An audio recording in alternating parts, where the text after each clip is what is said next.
करंडक म्हणजे केवळ एक स्पर्धा नाही, हा कलाकार घडवणारा एक जिवंत प्रवास आहे. 4 वर्षांपूर्वी एका स्वप्नाने रंगमंचावर पहिले पाऊल ठेवलं.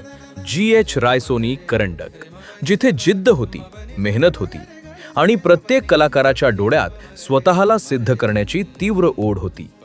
ते पहिलं वर्ष 2023 साली. एक प्रवास जो खूप शिकवणारा ठरणार होता. त्या प्रवासाचे पहिले साक्षीदार होते वैदर्भीय हास्य सम्राट भारत गणेशपुरे सर.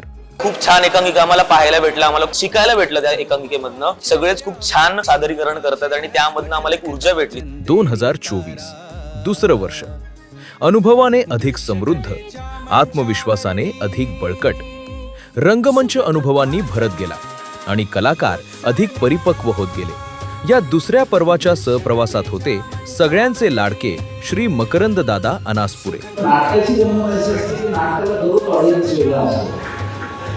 त्यामुळे तुम्हाला कालच्या नाटकाला रिस्पॉन्स आला की इथेच आग येईल असं नाही.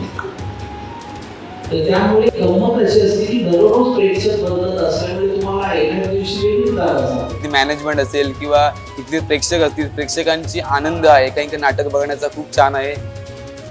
रंगमंचाला आता नवी उंची लाभली आणि कलाकारांची G.H. रायसोनी करंडकला भक्कम साथ मिळाली. आता स्पर्धा परिपक्व होऊ लागली आणि तिसऱ्या वर्षी म्हणजे 2025 साली प्रतिभेचा उत्सव साजरा झाला. तो कौतुकास्पदच.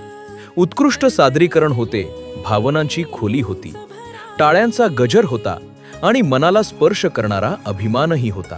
या पर्वाला आशीर्वाद लाभले मराठी सिनेसृष्टीचे चहेते श्री सुबोध भावे यांचे. आपल्याला पहिली गोष्ट, आपल्याला नाटक करता येते, हाच आपल्यासाठी करंडक आहे. आपल्याला हवी ती गोष्ट आपल्या पद्धतीने आपल्याला लोकांसमोर मांडता येते, हाच करंडक आहे. मला असं वाटतं की कलाकाराचं सगळ्यात पहिलं काम कलेप्रती प्रामाणिक राहणं हे त्याचं पहिलं कर्तव्य आहे. 3 करंडक, 3 पर्व आणि एकच ओळख.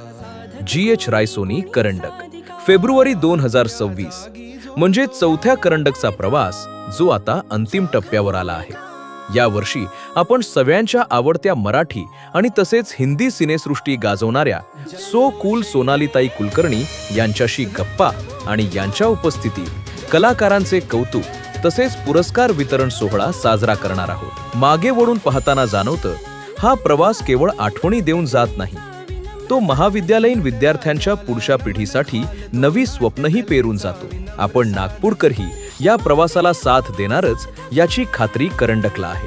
हा कलाकार घडवणारा, स्वप्नांना दिशा देणारा आणि कलावंतांना आत्मविश्वास देणारा एक सशक्त मंच आहे.